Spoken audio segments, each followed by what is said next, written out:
Hello student, स्वागत है आप सभी का एक बार फिर से हमारे इस ऑफिशियल यूट्यूब चैनल में जिसका नाम है एसोल सॉल्यूशन। मैं चंदन कुमार हाजिर हूँ आप सभी के सामने अपनी एक और नई वीडियो के साथ। सो गाइस, आज की इस नई वीडियो में हम बात करने वाले हैं उन सभी स्टूडेंट्स के लिए जो स्कूल ऑफ ओपन लर्निंग के स्टूडेंट्स हैं, एनसी वेब के स्टूडेंट्स हैं, या फिर वे सभी स्टूडेंट्स दिल्ली यूनिवर्सिटी में किसी भी रेगुलर कॉलेज के स्टूडेंट्स हैं। उन सभी के पास में बीए प्रोग्राम का कोर्स है, हिस्ट्री सब्जेक्ट को पढ़ रहे हैं और थर्ड सेमेस्टर के स्टूडेंट्स हैं। तो गाइस, सबसे पहली बात तो खुशखबरी आप सभी के लिए ये है कि आप सभी का जो यूजी कोर्स के थर्ड सेमेस्टर के स्टूडेंट्स हैं, चाहे वो किसी भी कोर्स के, उन सभी के लिए आप सभी के लिए जो आपके स्टडी मटेरियल है वो रिलीज कर दिए गए हैं, जिसके तहत आप अपने सिलेबस को भी देख सकते हैं। और खास बात ये रहेगी अब की बार आपके सिलेबस की, क्योंकि बुक इतनी बढ़िया लाजवाब हुई है। जैसा कि आप यहाँ देख सकते हो, ये बुक है आप सभी की भारत का इतिहास, मैं आप सभी के सामने लेकर आया हूँ, जिसमें आप सभी को सन 1200 से लेकर 1550 यानी साढ़े 1500 का इतिहास आप सभी को पढ़ना है। और लिटरली ये बुक, अगर मैं कहूँ, अगर इस बुक के कवर पेज की, तो ये बिल्कुल धांसू है, ये बिल्कुल बेहतरीन है। और आप देख सकते हो दिल्ली यूनिवर्सिटी की ओर से ये रिलीज किया गया है, department of distance and the counting education, university of Delhi. तो यहाँ पर आप देख सकते हो दिल्ली यूनिवर्सिटी की ओर से ये इसे रिलीज किया गया है। यहाँ पर आप सभी के लिए बुक का सबसे अच्छी चीज मेरे को अब क्या, आपकी जो नई बुक आई है इसमें क्या लगी है कि दिल्ली यूनिवर्सिटी के प्रीवियस बुक्स को आप देखोगे तो यहाँ पर आपको पेज नंबर लिखे नहीं होते, लेकिन यहाँ पर इन्होंने क्या किया है कि जो बुक की मैपिंग की है इसके अंदर आप लोगों के लिए पेज नंबर लिखा गया है चैप्टर के नाम के साथ में, ताकि आपको परेशान ना होना पड़े। और यहाँ पर हम सारे के सारे यूनिट्स को देखेंगे, क्या क्या आप लोगों को पढ़ना है, कितना पढ़ना है, और साथ ही साथ में आप लोगों के लिए कहाँ तक इम्पोर्टेंट रहेगा। तो ये इतिहास की जो बुक है ये आपके लिए लिटरली बहुत मोटी बुक होने वाली है। यहाँ पर आप देख सकते हो ये 5th लेसन ही आपको दिख रहा है, जिसमें आपके 146 पेज हो चुके हैं। अभी हम बाकी आगे भी बात करेंगे बुक और कितनी मोटी हो सकती है। तो जैसा कि मैंने आपको बताया, लगभग आप देख सकते हो 175 पेजेस, तो यहाँ पर छठे पार्ट में ही पहुंच रहा है। तो ये हिस्ट्री आप सभी के लिए बहुत ज़्यादा वास्ट होने वाली है और इसमें बहुत ज़्यादा आपको इंटरेस्ट आने वाला है, क्योंकि इसके अंदर हम एक से बढ़कर एक चीज़ों को पढ़ने वाले हैं। सबसे पहली बात, आपकी स्क्रीन पर यहाँ पर लेसन नंबर 1 आ चुका है, जिसमें आपको स्रोतों का सर्वेक्षण पढ़ना है। इसके अंदर आपको स्रोतों का सर्वेक्षण पढ़ना है, यानी आप ये पढ़ोगे सन 1200 से लेकर सन 1550 के बीच में अगर हमको इतिहास जानना है तो ऐसी कौन कौन सी चीज़ें हैं जो हमें इतिहास बताती है। और इतिहास को अगर आप लोगों ने हमारे साथ पहले पढ़ रखा है तो आप सभी को पता है हम इतिहास को केवल 2 कैटेगरीज में डिवाइड करते हैं। पहला आप सभी का आ जाता है पुरातात्विक स्रोत, पुरातात्विक स्रोत, और दूसरा आप सभी का आ जाता है साहित्यिक स्रोत।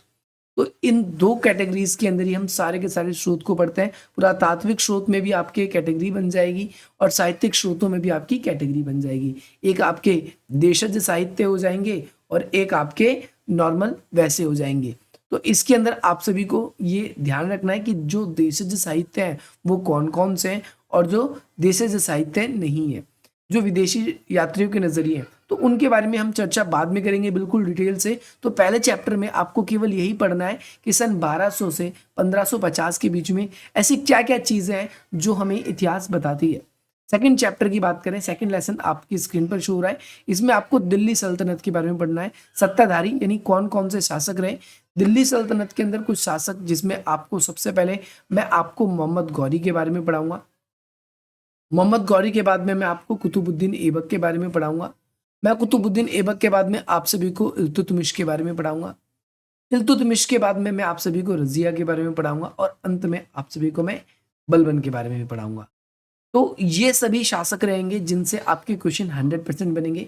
अगर हम शासकों को छोड़ दें एक तरीके से, क्योंकि कुछ क्वेश्चन ऐसे आएंगे अगर आपने इनकी राजनीतिक प्रशासनिक व्यवस्था नहीं पढ़ी तो आपको कुछ समझ में नहीं आने वाला, लेकिन इसके अलावा भी मैं आप लोगों को बहुत कुछ पढ़ाने वाला हूँ।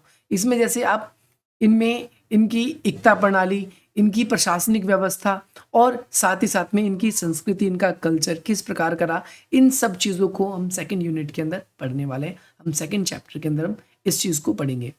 इसके साथ साथ आप ये भी देखोगे कि जो उस समय के स्मारक वगैरह थे, अनुष्ठान वगैरह, नहीं क्या क्या कल्चर था इनका, और राजनीतिक पॉलिटिकली जो भी राजा रूल करता था तो वो किन खास नियमों का पालन करता था। जैसे दिल्ली सल्तनत के अंदर अगर हम बात करते हैं तो केवल इसमें स्लेव डायनेस्टी सिर्फ दास वंश ही नहीं आता, इसके अंदर आप सभी के खिलजी वंश, तुगलक वंश, सैयद वंश, लोधी, ये सारे के सारे आप सभी के दिल्ली सल्तनत में ही आते हैं। तो ये तो केवल मैंने जो शासकों के नाम बताए थे आपको, वो केवल केवल और केवल दास वंश के यानी स्लेव डायनेस्टी के थे। हम औरों के बारे में भी बात करेंगे आगे चलकर। फोर्थ लेसन जो है, इसके अंदर आप सभी को विजयनगर साम्राज्य के बारे में पढ़ना है।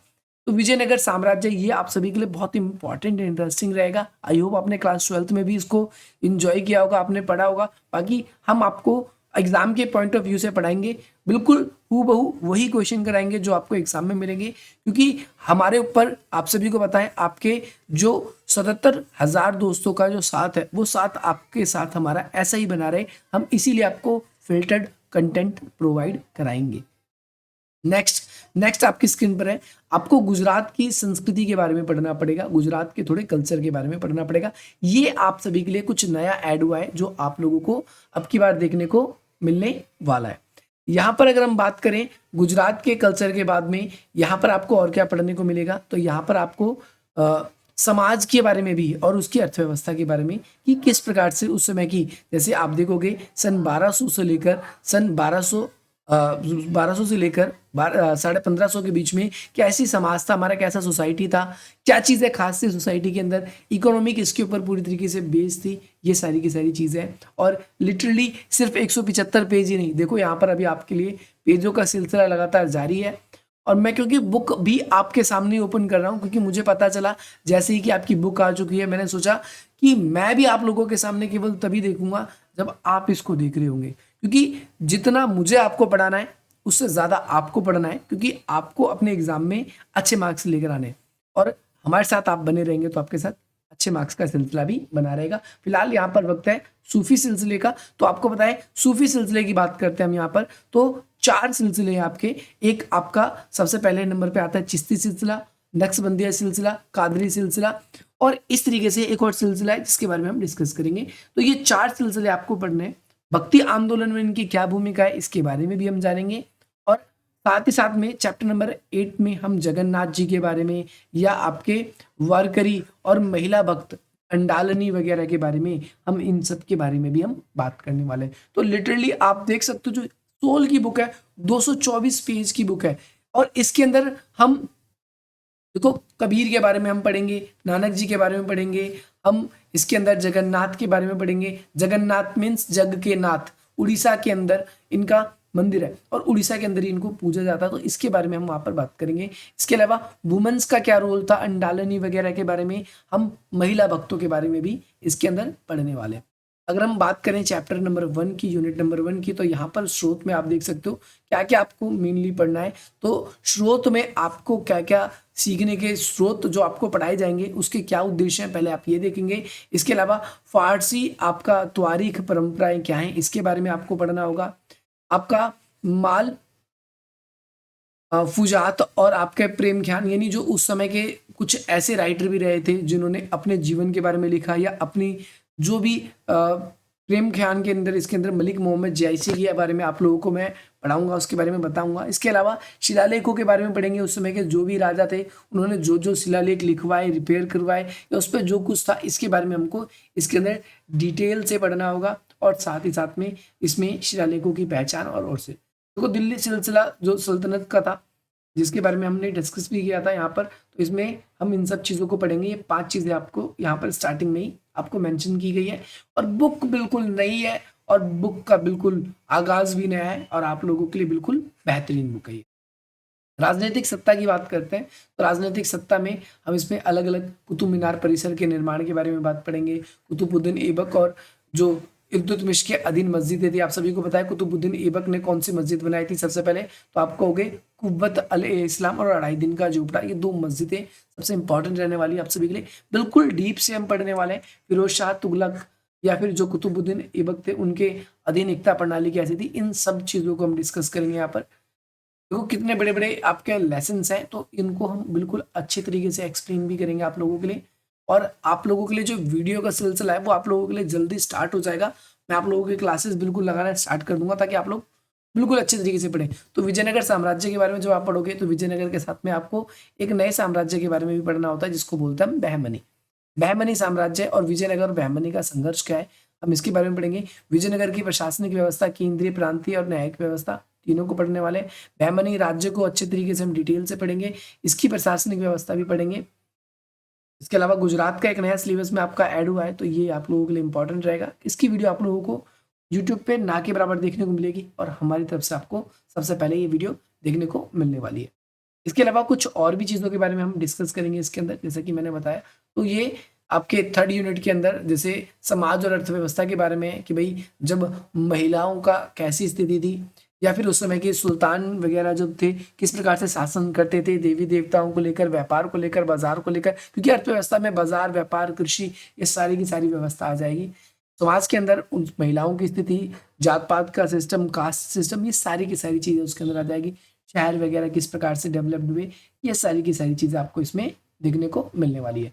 सूफी सिलसिलों की बात करें तो भाई खानकाहों के बारे में पढ़ेंगे, सूफीवाद के बारे में पढ़ेंगे, कबीर वगैरह के बारे में भी पढ़ना है और सब चीज़ों के बारे में। और ये 8 यूनिट आप सभी के लिए रहने वाले हैं इस पूरी की पूरी यूनिट्स के अंदर। और मीराबाई जो आपके लाल देह है ना, और आपका अक्का महादेवी, ये महिलाएं हैं, इनके बारे में हम पढ़ेंगे। कुछ के बारे में आपने पहले पढ़ रखा होगा और कुछों के बारे में आपने नहीं भी पढ़ा होगा। तो आपको ये वीडियो कैसी लगी? ये इंट्रो की वीडियो थी, और आप लोग अगर इसी तरीके से चाहते हैं कि मैं आप लोगों के लिए और सब्जेक्ट का भी इंट्रोडक्शन वीडियो लेकर आऊँ, तो आप लोग हमारे चैनल को सब्सक्राइब करें, वीडियो को लाइक करें और अधिक से अधिक मित्रों तक शेयर करें, ताकि हमारे चैनल की अपडेट जो है सबसे पहले आपको मिले। क्योंकि आप इस साल, आप सभी को पता है, न्यू एजुकेशन पॉलिसी जैसी लॉन्च हुई है, उसके बाद में आप पहले स्टूडेंट्स जो थर्ड सेमेस्टर में न्यूली इस सिलेबस को पढ़ने वाले हो, तो आप लोगों के ऊपर ज़्यादा जिम्मेदारी रहेगी, आपको ज़्यादा पढ़ना पड़ेगा, कंटेंट कम मिलेगा। क्योंकि अब जैसे मैंने ये वीडियो बना दी, तो अब जो अगले वाले बच्चे होंगे उनको ये वीडियो ईजिली मिल जाएगी। तो ये जिम्मेदारी आपकी भी है कि आप इस वीडियो को अधिक से अधिक मित्रों तक शेयर करें। बाकी अगर आप लोगों ने अभी तक हमारे चैनल को सब्सक्राइब नहीं किया है, चैनल को सब्सक्राइब भी कर लें। और आपकी स्क्रीन पर ये नंबर भी शो हो रहा है। बाकी टेलीग्राम ग्रुप का लिंक भी मैं आपको डिस्क्रिप्शन बॉक्स में दे दूंगा। अब तक लगभग 1000 बच्चे जो है हमारे साथ जुड़ चुके हैं। अगर आप लोग नहीं जुड़े तो जुड़ सकते हैं। बाकी मास्टर्स के स्टूडेंट्स जो है उनको भी हम पढ़ाते हैं, तो आप उनके लिए भी हमारे चैनल के लिए कनेक्ट हो सकते हो। बाकी मिलते हैं हम आप सभी से अपनी अगली वीडियो में। जय हिंद, जय